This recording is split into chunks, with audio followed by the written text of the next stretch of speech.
नमस्कार दोस्तों, Dakshita Aaradhya blog channel में आप सभी का एक बार फिर से बहुत बहुत स्वागत है। आशा करते हैं आप सभी अच्छे होंगे और अपने घरों में स्वस्थ और सुरक्षित होंगे। तो यहाँ पर देखिए दिन है मंगलवार का और हम और आराध्या बैठे हुए हैं। क्या खा रहे थे हम लोग आराध्या? दही बड़ा पास्ता खा रहे थे ना। तो उसके बाद हम लोग बना दिए थे आराध्या के लिए पास्ता, क्योंकि वो गई थी स्कूल, आ गई थी। और उसके बाद यहाँ पर देखिए रायता बना रहे हैं लौकी का। तो इस तरीके से लौकी को अच्छी तरीके से छील करके और दही में अच्छे से इसको पहले भूनना है रायते को, अरे लौकी को, उसके बाद अच्छे से उसको बनाना है। तो इसका वीडियो बहुत बार डाल चुके हैं रायते का, और ये बहुत अच्छा लगता है खाने में। तो उसके बाद यहाँ पर देखिए आ गया है सामान कुछ। तो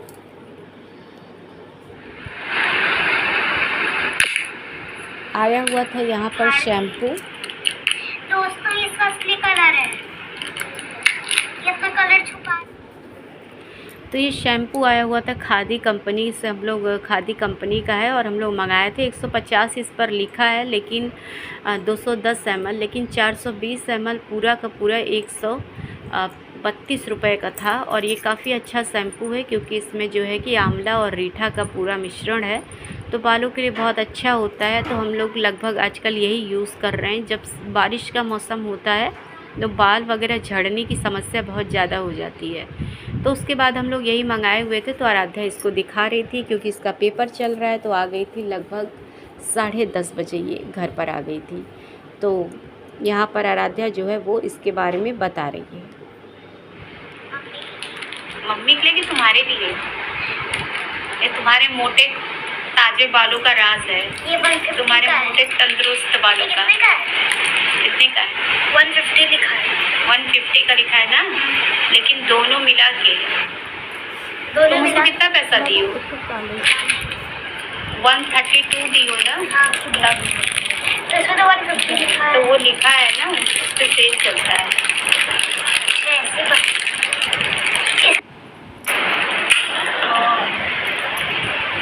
हाथ में ना लगे, नहीं हाथ कट जाएगा पूरा। देखिए ये लड़की बड़ी शरारती है, बदमाशी करती है। ये लड़की बहुत शरारती है, बहुत बदमाशी करती है ना। इसकी पिटाई हम रोज करेंगे तब ये सुधरेगी। तो देखिए आपको शैम्पू दिखाएं। कब पेपर है तुम्हारा? क्या पेपर चल रहा है? अरे अभी किसके बाद का, किस चीज का है? इंग्लिश का है, परसों का छुट्टी। परसों है? कल विश्वकर्मा पूजा। विश्वकर्मा पूजा है। कल तो आराध्या को मिलेगा क्या खाने को? लड्डू। कौन सा? बेसन का। अरे तो उनको वही चढ़ता है। काजू कतली खाना है, सोन पापड़ी खाना है, और रसगुल्ला खाना है, और वो चना खाने को मिलेगा आराध्या को। खड़ा चना। उनका वही प्रसाद है, तो वही सकते हैं। आराध्या की ड्राइंग बहुत ही ज़्यादा सुंदर, भगवान राम, उसके बाद है माता सरस्वती, यहाँ पर आप सभी देख सकते हैं। तो ये बहुत ही ज़्यादा क्यूट ड्राइंग है, और अलग अलग तरह का ड्राइंग बाबू बनाती है। तो ये भी कुछ आपको देखने के मिलेगा देखने को। कुछ अजीब भी ड्राइंग बनाती है, लेकिन ये देखिए दुर्गा माता है। इसके बाद यहाँ पर आप देखिए कृष्ण भगवान। तो इस ड्राइंग को क्या कहते हैं हमको मालूम नहीं है, क्या कहते हैं बाबू इसको? Abstract art. हाँ। उसके बाद यहाँ पर देखिए भगवान गणेश की प्रतिमा बनाई है, बहुत ही ज़्यादा क्यूट, और यहाँ कुछ और भी बना दी है। उसके बाद भगवान कृष्ण, जो कि कुछ नाराज से लग रहे हैं ना, कुछ नाराज़ क्यों हुए वो? पता नहीं। ये देखिए शिवाजी महाराज ना तलवार ले रहे थे दुर्गा माता से ना। ये बहुत प्यारा लग रहा है। ये देखिए मम्मी अपने बाबू को गोदी में ली है। ये आराध्या गोदी में, और ये हम है मम्मी ना। और ये अभी आराध्या कंप्लीट करेगी। इसमें ये देखिए राधा जी हैं। ये राधा है ना? ये राधा है, ये कृष्ण है, ये ललिता है, और इनकी बाकी सखी है, उनकी सहेलियाँ हैं। अभी तो इन लोगों को कलर करोगी? इसलिए अच्छा दिखेगा। और अब बैकग्राउंड में ज़्यादा काम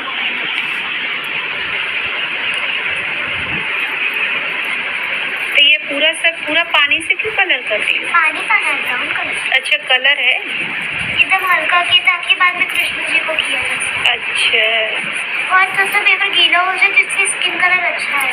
ये बात है, ताकि स्किन कलर अच्छा है।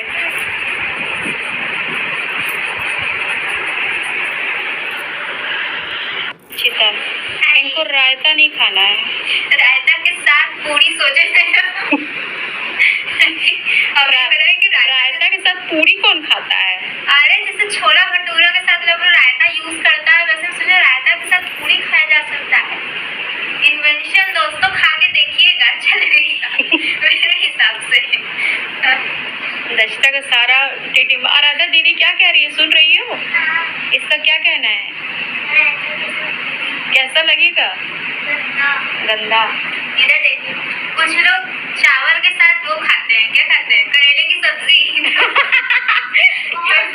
ये तुम्हारे मामा का हाल है। तो उससे क्या ही दिक्कत, सब सही है रायता पूरी।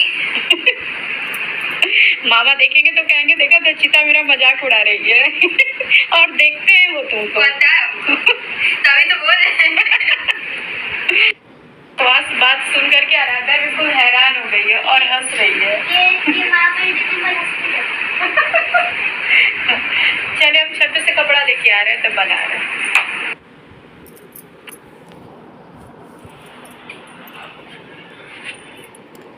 तो यहाँ पर देखिए आ गए हैं छत पे कपड़ा हटाने के लिए, क्योंकि इस वक्त बज रहा था लगभग शाम के 3 का टाइम हो रहा था। जैसे शाम होने ही वाला है, लगभग 3 बज गया था।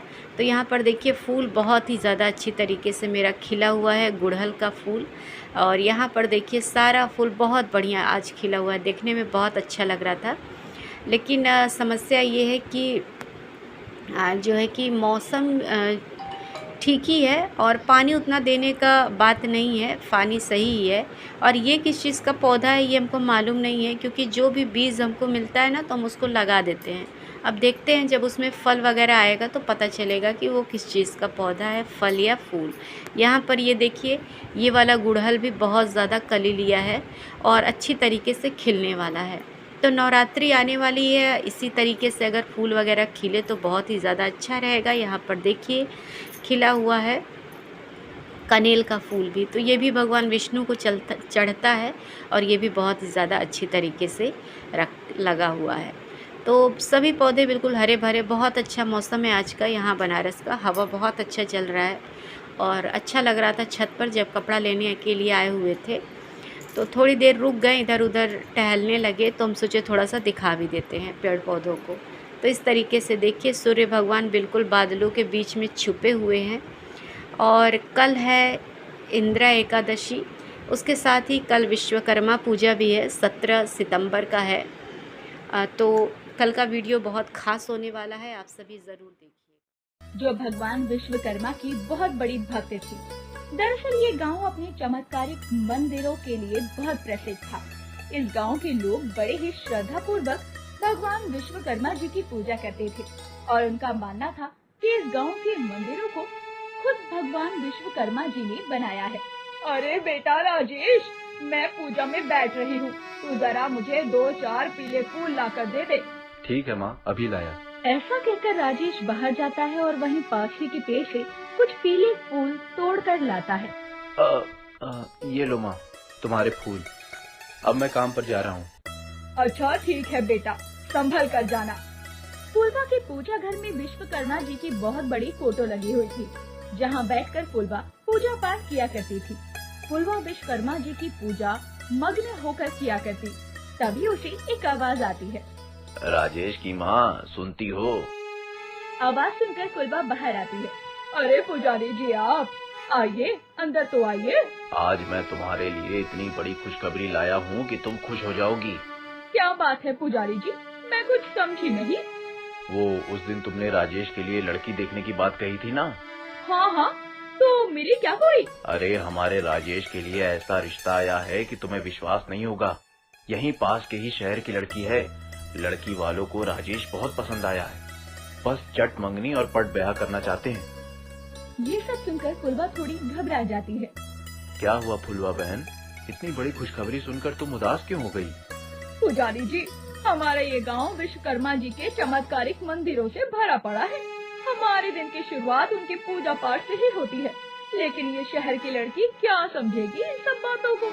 ऐसा थोड़े ना है, ब्याह के बाद हर लड़की अपने ससुराल वालों के रंग ढंग में ढल ही जाती है। वैसे भी अब तुम बूढ़ी हो गई हो, तुम्हें भी तो कोई सहारा चाहिए कि नहीं? ऐसा रिश्ता बार बार नहीं आता। पुजारी जी की बात सुनकर फुलवा इस रिश्ते के लिए हाँ कर देती है और फिर राजेश की शादी राधिका से हो जाती है। राधिका रसोई घर में अपनी पहली रसोई बना रही होती है। वाह, हलवा देखने में तो बड़ा ही स्वाद लग रहा है, जरा चख के तो देखो। ये क्या कर रही है बेटी? आज तुम्हारी पहली रसोई है, इसे चख कर झूठा मत करो। सबसे पहले थोड़ा सा हलवा निकाल कर विश्वकर्मा जी के चरणों में अर्पित कर दो, तब जाकर किसी को देना। ये सब सुनकर राधिका जोरों से हंसने लग जाती है। माँ जी, यहाँ तो दुनिया चांद पर पहुँच गई है और आप ये कैसी अंधविश्वास की बातें कर रही हो? अरे नहीं नहीं बेटा, हमारे गांव में विश्वकर्मा जी की कृपा है। यहाँ पर कई सारे मंदिर अचानक रातों रात बने हैं। उनकी पूजा किए बिना हम कोई शुभ काम नहीं करते। आपको मानना है ना तो मानिए, लेकिन मैं नहीं मानती इन सब दकियानुसी बातों को। ऐसा कहकर राधिका बिना विश्वकर्मा जी को भोग लगाए हलवा खाने लग जाती है। राधिका कभी भी पूजा पाठ नहीं किया करती थी और तो और वो भगवान विश्वकर्मा जी का मजाक भी उड़ाया करती। बेटा, तुम्हें ना मानना हो तो ना मानो, लेकिन इस तरह विश्वकर्मा भगवान जी का मजाक तो ना उड़ाया करो। माँ जी, मैं शहर की पढ़ी लिखी लड़की हूँ, मैं नहीं मानती इन सब बातों को। अच्छा, तो जिस दिन अपनी आँखों से देख लोगी तब तो मानोगी ना? तब तक तब देखेंगे। फुलवा चाहती थी कि उसकी ही तरह राधिका भी विश्वकर्मा जी की पूजा करे, इसीलिए उसे यकीन दिलवाने वो राधिका को विश्वकर्मा भगवान जी के एक चमत्कारिक मंदिर में ले जाती है, जो देखने में बहुत सुंदर था। अरे वाह माँ जी, ये मंदिर तो बहुत सुंदर है, बनाने वाले ने क्या खूब बनाया है।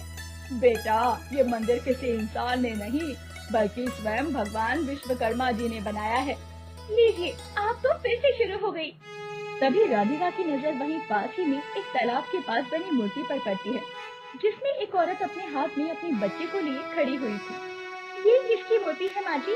बेटा, ये हमारे गांव की ही औरत है। ऐसा कहते हैं कि इसने विश्वकर्मा भगवान को मंदिर बनाते हुए देख लिया था, जिसके बाद ये पत्थर की बन गई। ऐसा भी कहीं होता है कि भला? अरे छोड़ो, जब तुम्हें मानना ही नहीं है तो क्या फायदा है कहकर। हाँ हाँ, मुझे भी नहीं सुननी आपकी ये बिना सर पैर की बातें। उस रात राधिका गहरी नींद में सो रही थी, तभी उसे हथौड़े के पीटने की आवाज आती है। अरे ये क्या, इतनी रात गए कौन हथौड़ा पीट रहा है? इस गवार गांव के लोगों को भी चैन से सोने की आदत नहीं है। इस हथौड़े की आवाज से तो मुझे नींद ही नहीं आ रही। खुद ही चलकर देखती हूँ, इतनी रात गए कौन इतनी मेहनत मजदूरी कर रहा है। राधिका आवाज को सुनते सुनते एक सुनसान जगह पर जा पहुँचती है, जहाँ उसे एक अधेड़ उम्र का आदमी हथौड़ा लिए काम करता हुआ दिखाई पड़ता है। अरे ओ भैया, इतनी रात गई, ये क्या ठोका पीटी लगा रखी है? राधिका की आवाज सुनकर वो पीछे मुड़ता है। बेटी, वो मैं कुछ बनाने की कोशिश कर रहा था। आपकी आवाज सुनकर मुझे नींद नहीं आ रही, आप ये काम सुबह कर लेना। बेटी, मुझे रात में ही काम करना अच्छा लगता है, लेकिन तुम कहती हो तो मैं अभी काम बंद कर देता हूँ।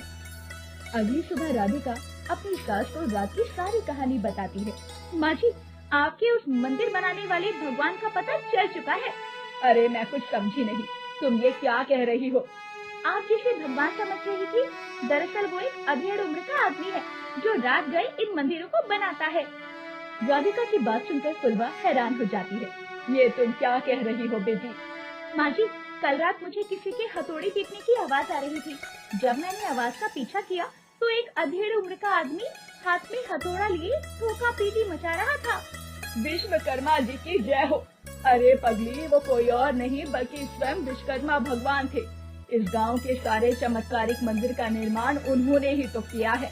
क्या माँ जी, भला भगवान भी कहीं बातें करती हैं? अरे नहीं नहीं, ऐसा नहीं है बेटा। इस गांव के सभी लोग उन पर विश्वास करते हैं, लेकिन केवल तुम ही हो जो उन पर विश्वास नहीं करती और उनका मजाक उड़ाती हो ना हो। इसीलिए प्रभु ने स्वयं तुम्हें अपने चमत्कार का संकेत दिया है। अपनी सास के लाख समझाने पर भी राधिका को उसकी बात का विश्वास नहीं होता। वो सच्चाई का पता लगाने फिर से उसी जगह पर जाने का फैसला करती है। उस रात जब सभी लोग सो रहे थे, वो चुपचाप से घर के बाहर निकल आती है। आज तो सच्चाई का पता लगा कर ही रहूंगी कि इस गांव में कोई भगवान नहीं है, बल्कि ये सब किसी इंसान की कारनामी है। वो जल्दी जल्दी उसी जगह पर पहुंचती है जहां उसने उस आदमी को देखा था, लेकिन इसके बाद राधिका ने जो देखा उसकी आंखें फटी की फटी रह जाती है। अरे बाप रे, कल तो वो आदमी बस इन पत्थरों पर हथौड़ा ही चला रहा था और आज यहाँ इतना बड़ा मंदिर कैसे बन गया, वो भी इतना विशाल और सुंदर मंदिर। इतना बड़ा चमत्कार अपनी आंखों से देखने के बाद अब राधिका को अपनी सास की बातों पर यकीन हो रहा था। वो भागते हुए अपने घर पहुँचती है और अपनी सास को उठाती है। माँ जी उठो। अरे क्या हुआ बेटी, इतनी रात गए तुम जग रही हो, सब ठीक तो है ना? माँ जी, उस दिन आपने मुझे पूरी बात नहीं बताई थी कि आखिर उस औरत के साथ क्या हुआ था जो वो और उसका बच्चा पत्थर के बन गए। लेकिन ये सब कुछ तुम अभी क्यों पूछ रही हो? इस बारे में सुबह बात करते हैं। नहीं माँ जी, मुझे अभी जानना है कि आखिर उस औरत के साथ हुआ क्या था। इसके बाद फुलबा उसे पूरी बात बताती है। एक दिन वो औरत अपने बच्चे को लेकर उस मंदिर के पास वाले तालाब में कपड़े धोने गई थी। अचानक उसे कुछ आवाज आती है। फिर वो आवाज का पीछा करते करते उसे मंदिर के पास में पहुंच जाती है जहां विश्वकर्मा जी मंदिर का निर्माण कर रहे थे, और फिर उसने विश्वकर्मा जी को मंदिर बनाते देख लिया। फिर क्या हुआ माँ जी?